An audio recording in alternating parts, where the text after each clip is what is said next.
Yeah. Now we're live.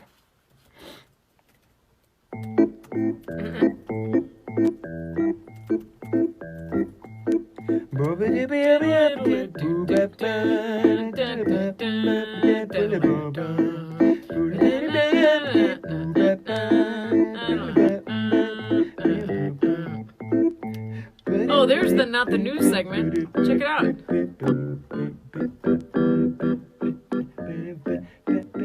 Two finer people couldn't be friendlier with each other.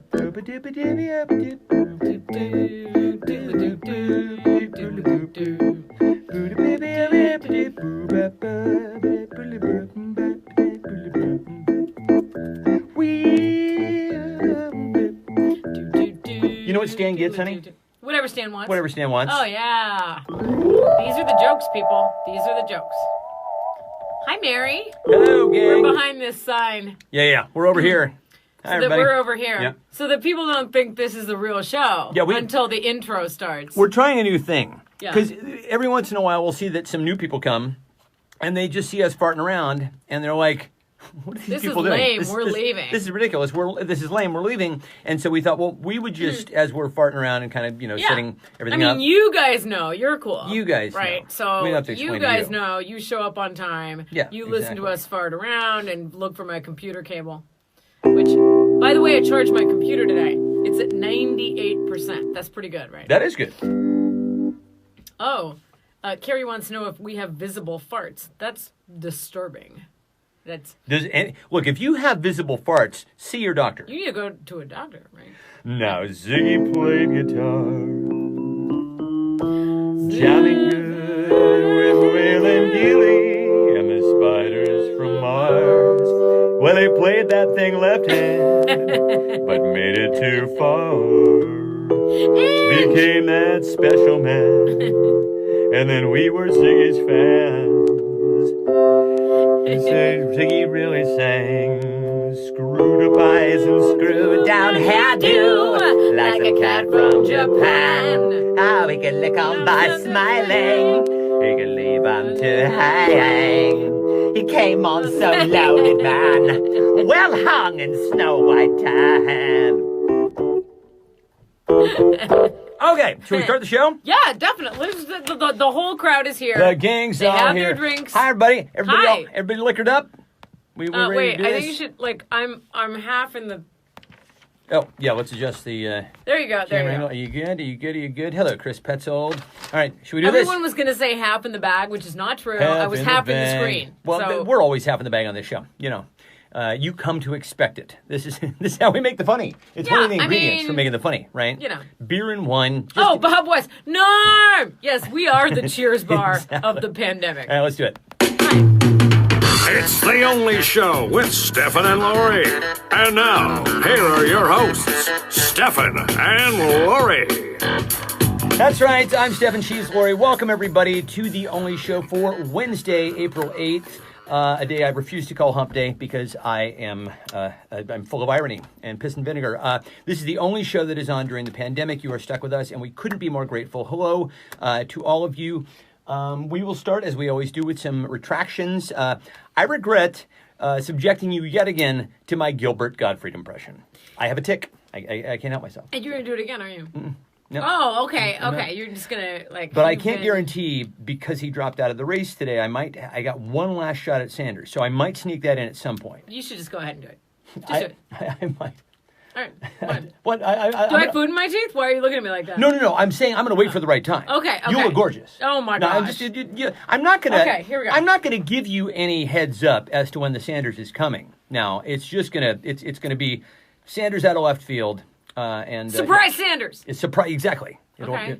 Right. And you have a retraction. I regret the error, by the way. Yes, okay. I'm sorry that I grossed everyone out about talking about how I put Brussels sprouts in everything, including a burrito. I'm sorry. Yeah. I didn't know that would be so gross to so many of you who commented and then messaged me about how gross that was. I got 2 text messages about how gross that was. I'm reassured because, honestly, there are times with your body, your choice. But there are times when you do that, and I'm like, I feel something coming up every time. I'm going to make like she was doing it with lentils and Brussels sprouts. in a tortilla, and I was like, I don't know how you did it. Every time, just too, the smell of it I was make just like, it, and wow. then I'm like micro and putting it all together with like, oh, and then I put salsa on it too, which he thinks is like the over the edge, right? And he's like, oh my God, are you mad at yourself? I have to leave the room. That is so disgusting. Yeah. But- And yeah, it is. I It is. mean, also, I want to let you guys know It's your that, dinner. I mean, I respect Yeah, that. But I mean, I'll let you eat it in what peace. do you care? Yeah. Also, I wanted to let you guys know that today when we were like having this meeting for the show, we looked over and the dog was snoring. Like we heard this loud noise. We got and the an dog was editorial from the dog. like, we're like, Our dog doesn't snore. wow. So clearly, we've got a humdinger for you guys tonight. Yeah, I mean, I guess like wow.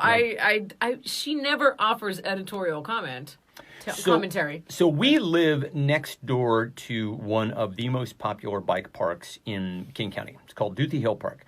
It is, they actually have groomed it all up like ski trails, and they've rated them accordingly. And what is it, green diamond, blue circle, and then there's black diamond, double diamond, triple diamond. It's insane. Like the triple diamond shit is just like there are ambulances going in and out of this place all the time. Triple diamond, and then my next joke was the next rating is pull you out in an ambulance. Basically, which yeah, happens every with day. a head cage, Yeah. But anyway, so they've closed it down because of the pandemic, and they have gotten rid of all the parking along the road that leads to our place, except for there's a county road that kind of goes up to our property, and people started parking on that, and they're going all the way up through this private road that leads past our house and goes into Duthie Hill Park, and it has been pissing off our neighbors. And so, coincidentally, Carrie shows up the other day, and she is wearing a gorilla mask and what's it? And like a full on like a workman worker suit. suit. Yeah. And she looks so crazy. I'm like, oh, go down there and see if you can scare some of those people that are parked down there because it's bothering my neighbor. So Right. I have a photo. It's on my phone though, which is this show is being Oh streamed shit! from. Yeah, right. I'll post it in the after the show. But I have a photo of her walking down the forest road, and it looks so frightening. Yeah. But it didn't work. It didn't work. But I will tell you this. If that had happened to me, if I were sitting in my car and I was doing something that I'm pretty sure I'm not supposed to be doing, and somebody in a full gorilla mask and she might as well have been holding a machete. Is standing there and staring at me. Do you ever have one of those moments where you're like, wait, is this a holiday? Is this Halloween? Like your brain tries to make sense of something that it cannot make sense of. Like, what month is it? Who am I? What is my name? I have forgotten everything about everything. I feel like I go through that moment on an almost hourly basis. That's like our new reality. That is our new reality. Yeah. When I told our neighbor that I sent her a photo of Carrie walking down the road, trying to scare the Parkers. Yeah. She was like, oh, that's actually a good idea. I'm Yes. going to get a clown mask and a single balloon and just stand there. I love it. And so that's what we're going to try next. Only I think we should get a mannequin and put it at and what did you call it? A scare person? A scare human. Yeah, a scare human. A scare human. So we're just like it's not even really, it's just so weird that why would you park your car there? Something weird's going to happen there. Our friend Jason has a life-size mannequin frightening. that is wearing a hockey mask, and its name, of course, is Jason, after Jason Voorhees from Friday the 13th movies, and it works, I think. I think if anybody came up to their house and saw that there, they'd probably turn around and go back. So. You know what? Every time I go to their house, it scares me. It yeah, startles me. And we know he's there. And we know the guy's there. I know. You just top of the driveway, and then he's there. And so I have started every holiday, I will bring a jaunty hat over and put it on Jason Voorhees. Yeah. Because I think it's funny. I put Santa hat on him. Yeah, he's I seasonal. put bunny ears on him. Yeah. Because I know that it won't scare me. And also it's funny to me. So we don't really have not the news segment, but I would just say, just in that vein, what the hell? I'll go ahead and play it. Do it. Yeah. Do the song. Well, it's not the news. I said it's not the news. No one wants to hear the news, because the news gonna give you blues. So don't listen to the news. Just listen to this. So apparently NASA reset the Mars lander. Remember that? 18,000 years ago when that was in the news? So the Mars lander is broken, sitting on the surface of Mars, as it is wont to do. And it is broken. And so NASA has it reset itself by hitting itself in the head with a shovel, which is a hilarious image that I cannot get out of my head. And I just keep thinking to myself, can we do that? Can we like get the planet to just reset itself by just hitting itself over the head repeatedly with a shovel? I would be all for that. I feel like that would. You know what? I was in a very bad mood when I woke up this morning. I feel like I needed to be hit in the head with a shovel. So what I did was I listened to this radio station. Oh yeah, it's on Sirius XM. It plays happy music. I found this I never do this kind of thing. I just was I don't know. I was just in a bad mood. So Sirius XM has this radio station. It's called like what is it called? What is it called? It's called. It really is like it's shut-in station. Yeah, it's like music for shut-ins. I don't even know. It's all like cheerful, good vibes music. What I was trying to do was I opened up Sirius. I was trying to get into a radio station so I could just get into some music and take my mind off of like being in a bad mood, right? Yeah. And then it was like we've programmed up a whole bunch of happy music, and I was like, all right. Oh, that's Chris's rate. It's called Stay Home Radio. Stay Home Radio. # Stay Home Radio. So I listened to it, and it actually worked. It cheered me up. But I have to say it lacks a discernible like song set structure. So there'll be like country music interspersed with like Bobby McFerrin. And you really have to get over that. No for no. Might wanna sing it, no for no, but don't worry. Be happy. Fuck you, Bobby McFerrin. I'm going to feel how I want to feel. Dude. Get out of my face, Bobby. Dude. All right, so also, some of the songs from this station, I could tell Stefan was straight. Like, he doesn't want to harsh my trying to get happy. You know, like, why would you want to get in the way of your wife trying to get in a better mood, right? But then Train comes on. You guys. And I can see his face. He's like... So you can see my mowers grinding, right? But I'm like, you know what? Hey, soul sister, where's your Mr. on the radio? I hate happy music. Can I just say, I'm just going to put it out there, I cannot stand happy music. I can't stand it. And I don't know what that says about me because I'm not an unhappy person. I'm a perfectly happy person. I just like music with bite. I like music with irony. I like music with a little edge to it. Am I right? It's true. We were eating dinner, and Time After Time by Cyndi Lauper came on. He's like, see, this cheers me right up. And I'm like, that's maudlin. Like, I need a song that goes into my brain. Like, I don't want to make it sound like, Cyndi Lauper, wrote the key to my happiness, but I don't know. It was just... I need the Hey Ya song by Outkast in order to snap me out of my funk. Now that I like. Hey Ya. I think there's just a tiny bit of sarcasm in that song, and that gets me through. I'm sure there is.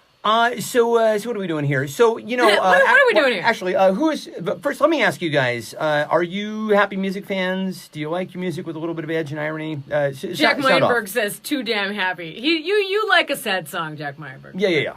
Let's see. Fuzz says, there needs to be a station with only Morrissey and The Cure and ads for vodka. Okay, now that would be my baseline station, man, but today, I don't know. I just needed a little like, hey, yeah. Honestly, if there were a station that were just Morrissey and The Cure, I don't think they need to advertise for vodka. You'd just be reaching for it, right? Yeah. Let's see. Jamie Franco says, I got to do the training thing with Bobby McFerrin, and he was crazy talented. Oh wow. Oh, no. He's... look, don't get me wrong. I love Bobby McFerrin. In fact, there was a time when I was trying to figure out how he was doing all that.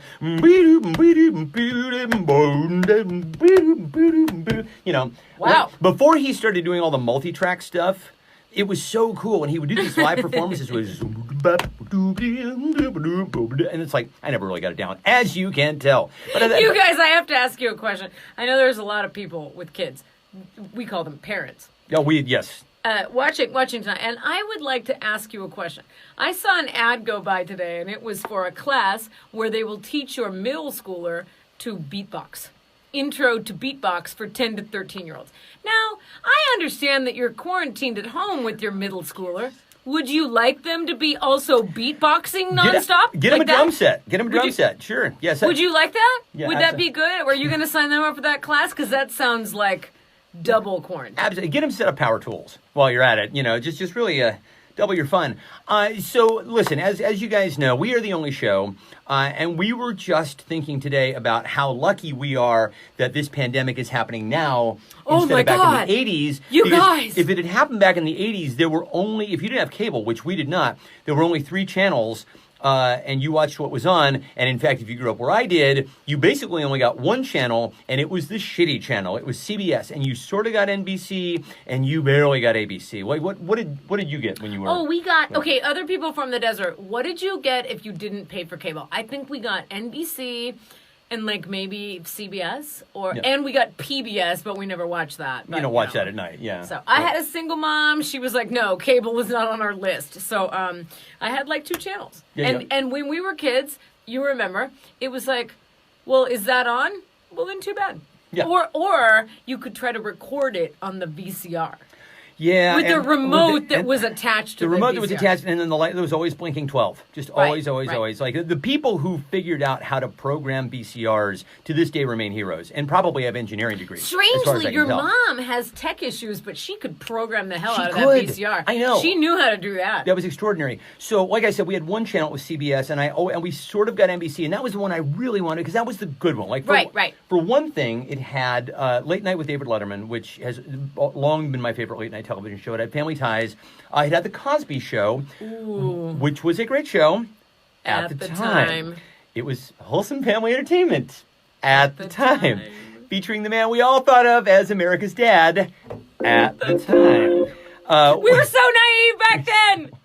No, but thank God the pandemic didn't happen back then, because we would have been like bored, right? Like your parents would have been like, "Here's a book. Yeah, come out of your room in 3 months." Yeah. So I have 2 memories of ABC. So we got ABC, and it was basically snow. But like there were. This is what I remember from my childhood. I remember my mom being in front of the TV, my dad being up on the roof, and my mom be watching TV. And you almost had it. No, what? Okay, what else?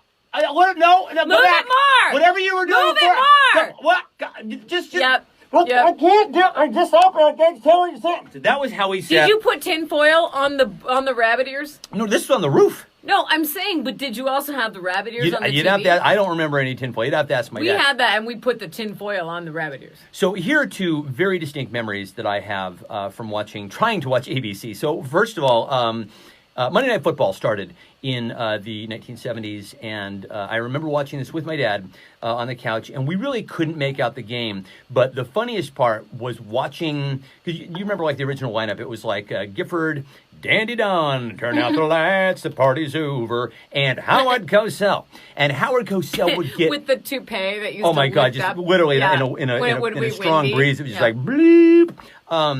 And he would get in the bag. So by like the second half, he's making up words, right? He considered himself an intellectual and saying, "Oh, use Ange's new word." Oh yeah, the one that I always remember is like I think somebody like hit Earl Campbell, took him off lines. Oh, that was a monstrous hit.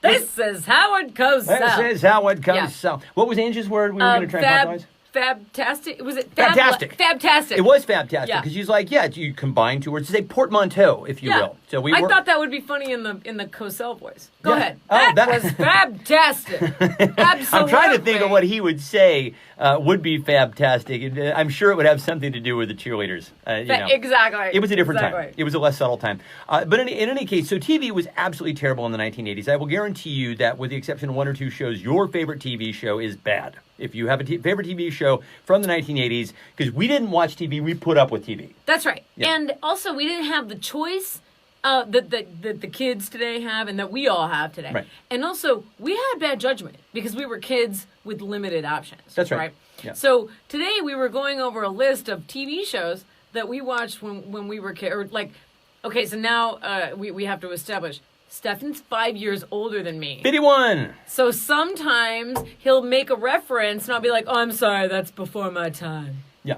So I really enjoy that. Well, really, it's a nice moment for me. Well, okay, so case in point, we watched 2 different versions of Saturday Night Live. So my version was the one with like Billy Crystal and Eddie Murphy, Joe Piscopo, those guys, and you watched the one with like Dana Carvey, Phil Hartman, Dana Carvey, John Lovitz, who went to our college. He did, UCI. That's right. Zot.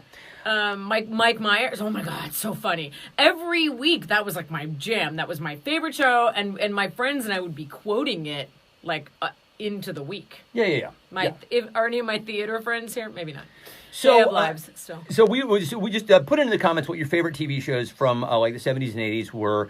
We were kind of going over ours. Mine was like Night Court, WKRP, Cagney and Lacey. I'm an old man. Yeah, were you always a little old man? I've always been just I'm an aspiring curmudgeon. What were some of your favorites? I used to watch Dallas with my mom. Oh, my mom and I used to love the Golden Girls. Yes, because you did. I guess we were the Golden Girls. I don't. Right. Yeah, but I was. Yeah, your grandmother is Estelle Getty. Yeah, that's right. That's right. My grandmother was there too. So the Golden Girls. I watched the Cosby Show. I watched all those like appointment TV. You watched Family Ties? I did. I liked Family Ties. I liked Family Ties. It was fine. I mean, a lot of these don't hold up. Like, what was the job of anyone from the Family Ties?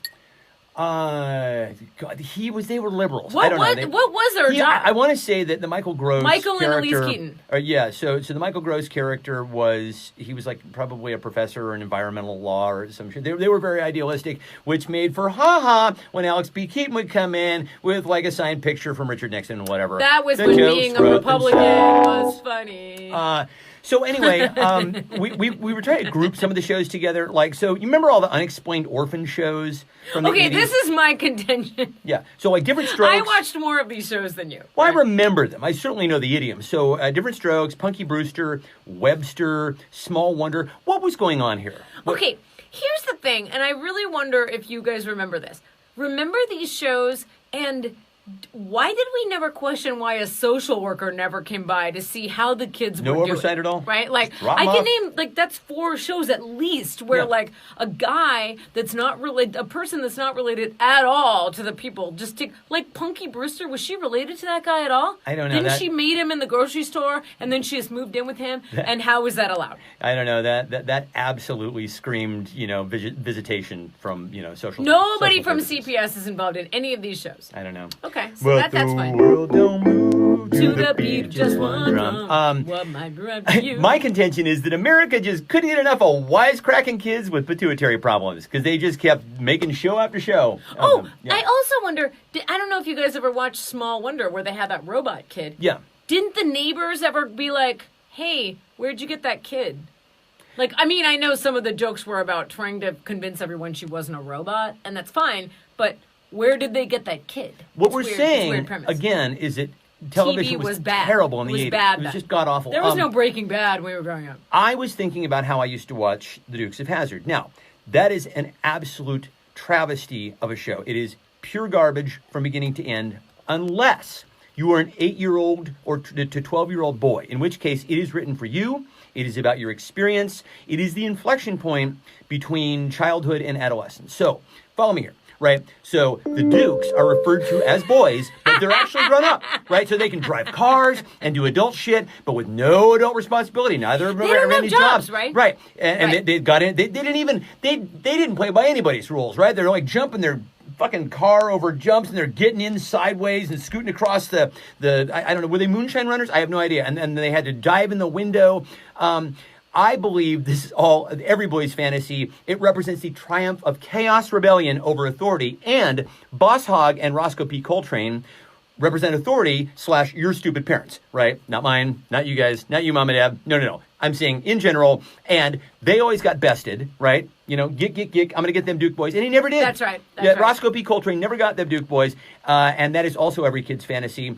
Now, you may be asking, what about Daisy Duke? No. I have several questions for you, though. Okay. All right. So, first of all, the Duke boys, they don't have jobs, right? Right. Why are their doors welded shut on their car? I don't know. I have no idea. It was never explained. Do they live with Uncle Jesse in that trailer? Oh, I think I know why they were welded shut is because the General Lee was actually a NASCAR car. Oh, okay, yes, okay. I think that's right. But then why do they keep jumping it? It doesn't have the shocks to absorb that kind of jumping, right? Because it is every 8 to 12-year-old boy's fantasy to be able to fucking take a car and jump it. Are you going to play the theme song? You should. How does it go? Just a good old boys. Never meaning no harm. Never meaning no harm. That's right. You have to do it in the full accent. Be so you never so been in trouble with the law since the day they was born. Flatten the hills, flattening the hills. Someday the mountain might get 'em, but the law never will. Speaking the way, the only way they know how. That's just a little bit more than No, but also la. Daisy Duke is sexy, but she's their cousin. So if you're not an adolescent, So she's it's just weird, your cousin, and you go on and cool she wears adventures. those shirts where her boobs hang out. And if you are an adolescent, then she's awesome in a whole different way.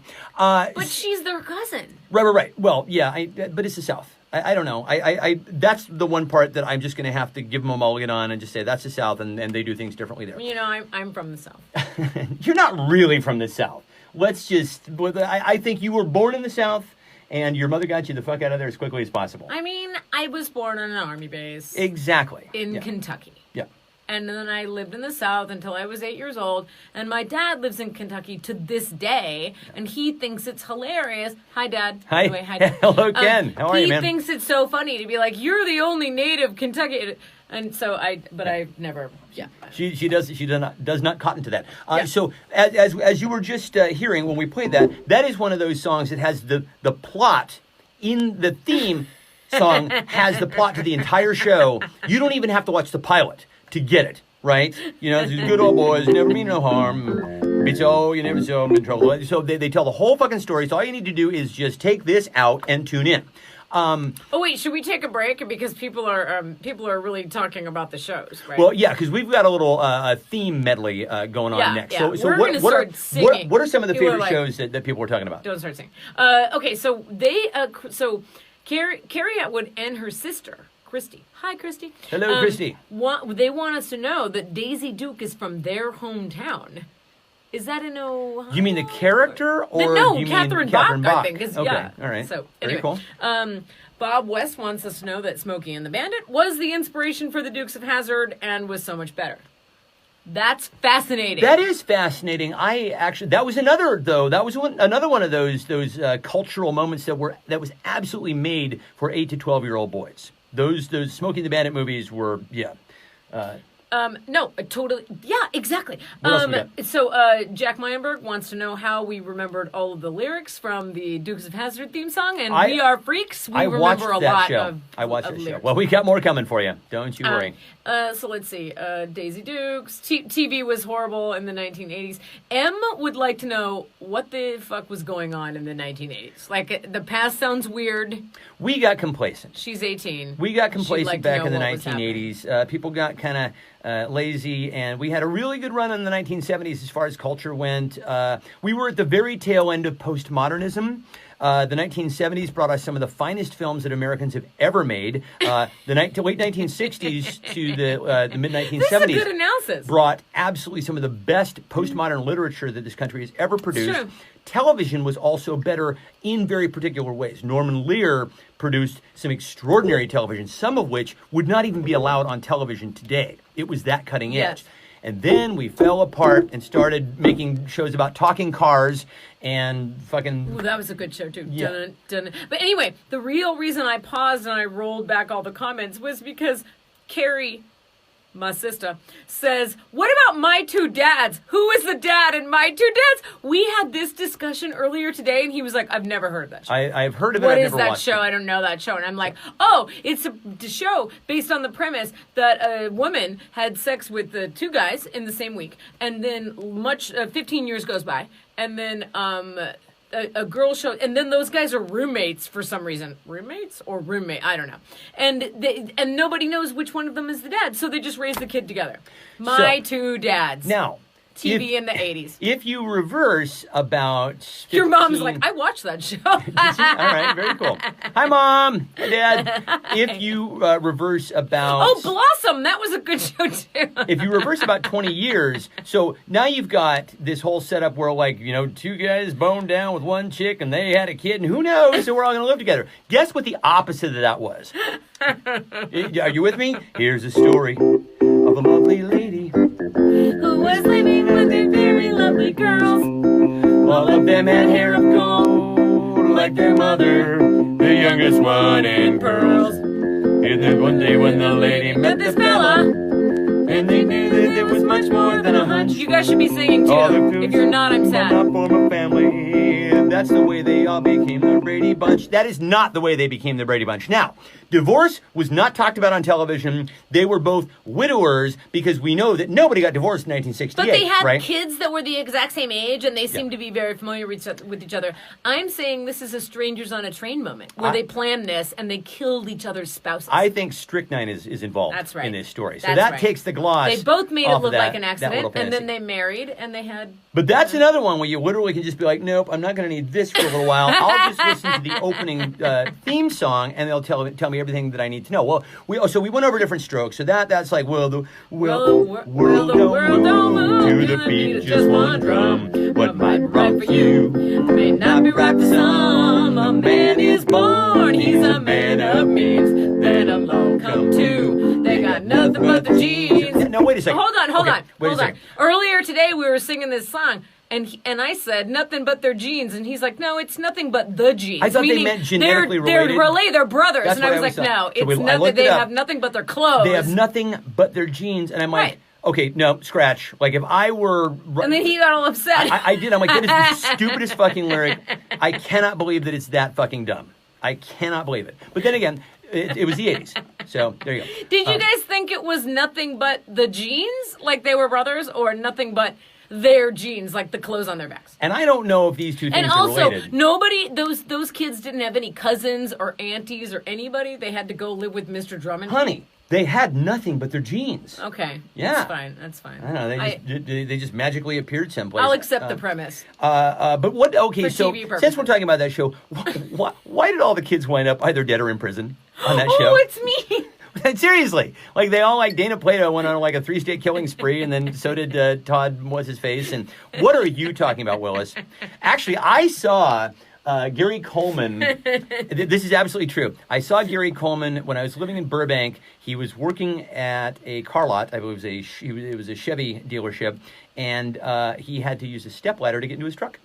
Okay. This is very true. Okay. This is Oh, absolutely you true. also saw Vern Troyer on the freeway Uh-huh. in L.A., right? You see everybody Yeah. on the freeway. Vern in LA. Troyer, the little person from the Austin This is Powers. this is me driving up PCH one day. I'm like, fucking, God damn it! I just want to get by. Why are you get out of the fast lane so I can pass Don Johnson? And it was. Oh, yeah, that's and it a was. thing that happens. Yeah. Yeah.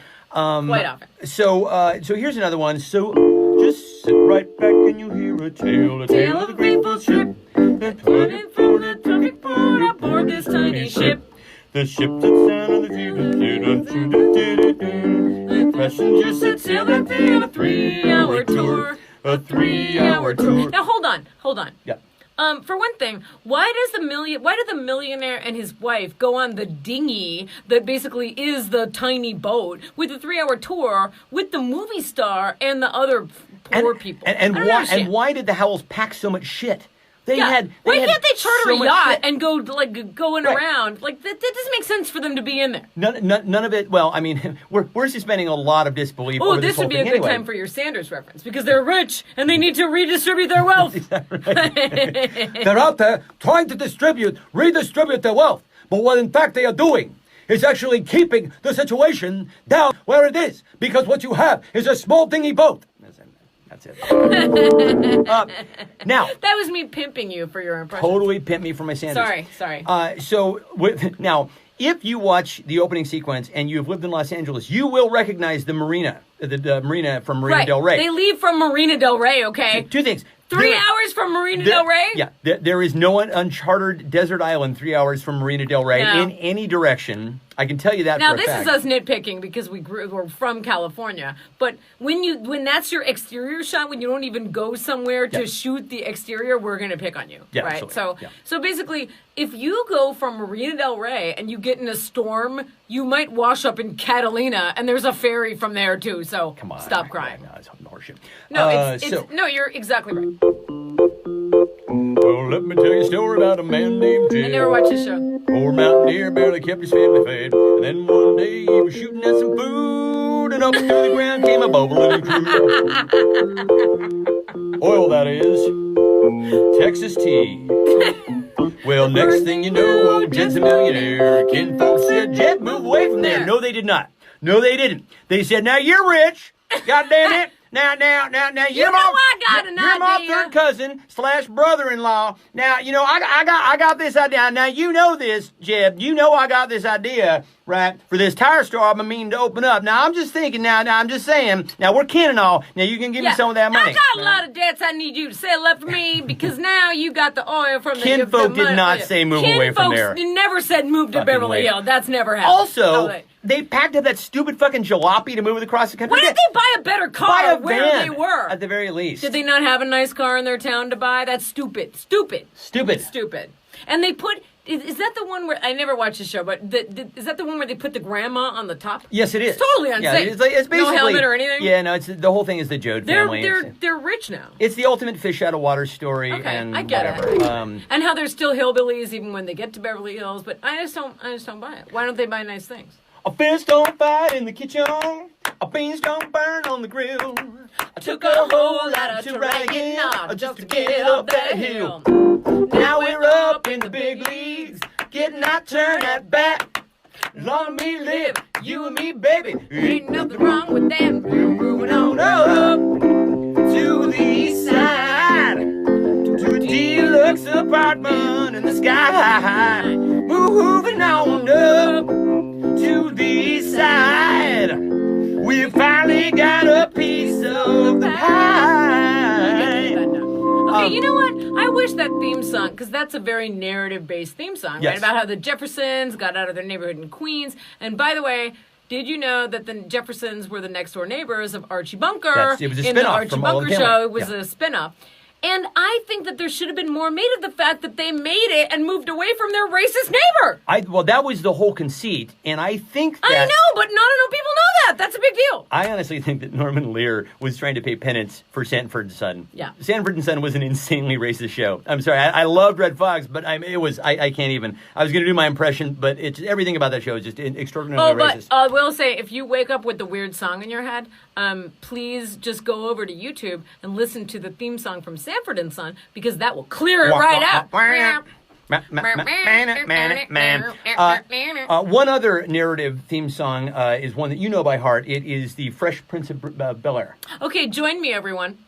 Now this is a story all about how my life got flipped, turned upside down. I could take a minute and sit right there and tell you how I became a prince of a planet called Bel-Air. In West Philadelphia, born and raised in the playground is where I spend most of my days, cooling out something down by the pool at night. And then a couple of guys, they got up to no good, started making trouble around my neighborhood. I got in one little fight and my mom got scared and said, "You're moving with your auntie and uncle in Bel-Air." Now, Wait. hold up. That's all he had to do? He's living in the fucking projects. It's like, Why oh, did I not know one about this fight, aunt and uncle before? One I had fight. to get in a And fight and for you to say that you have a relative in Bel-Air? Let's go there now. Yeah, I was gonna Why say, do like, I have to get in why you get in holding out trouble on for me, this? Mom? This is the stupidest thing I've ever heard. So anyway, we thought we would just close. Oh God, this has been a long show. I know. We honestly, I cannot stress to you how nothing we had at the beginning of the day today. This is. Oh, now we're getting requests. Somebody says, "Can we do good times?" Good time. I can't. Can you? Do you have a piano for that? I don't. I only vaguely remembered. I'm so sorry. Okay, we'll work on it for tomorrow. Yeah, that'll be under regrets. So we were just coming up with some modern theme music that would actually tell the story of the show that it is about. And so, for example, like Mad Men would be like, he is an ad exec in the 60s. He likes to day drink and fuck around on his wife. Because nobody does a good, like a good narrative-based theme Nobody song does. anymore that I you don't can think so. sing along to. It's all Right. just instrumentation. Yeah, exactly. So you had a Game of Thrones. Yeah. Okay, so Stefan doesn't watch Game of Thrones, so maybe you can relate to this one. It's it's so stupid. This is so stupid, but You're awesome. Go with me. Kick it. It's the game, Game of Thrones. I'm confused. It's the Game of Thrones. It's so dark. It's the Game of Thrones. Is everyone related? Game of Thrones. Dun, dun, dun, dun, dun. Wait, what happened? I don't know. I'm lost. Do. Wait, who will win Game of Thrones? Who won Game of Thrones? No one knows. Okay, I'm done. wait, I had one more line. I didn't hook up the I had the one more applause lyric. machine. Wasn't that guy dead before Game of Thrones? Game of Thrones. I don't know. Wait, was Forget it Jon Snow who they got back? That bit's gone. Did I get that right? It was. It was. This is why I don't feel left out, because That was the stupidest thing I can that's pull any ever cultural happened. reference out of my ass because I just hear what people are saying. Like, so for example, this is going to blow your minds, have never seen The Princess Bride, but I can quote it because everybody else does. Oh, The Wire did have a good theme song, but did you know they had 5 different ones?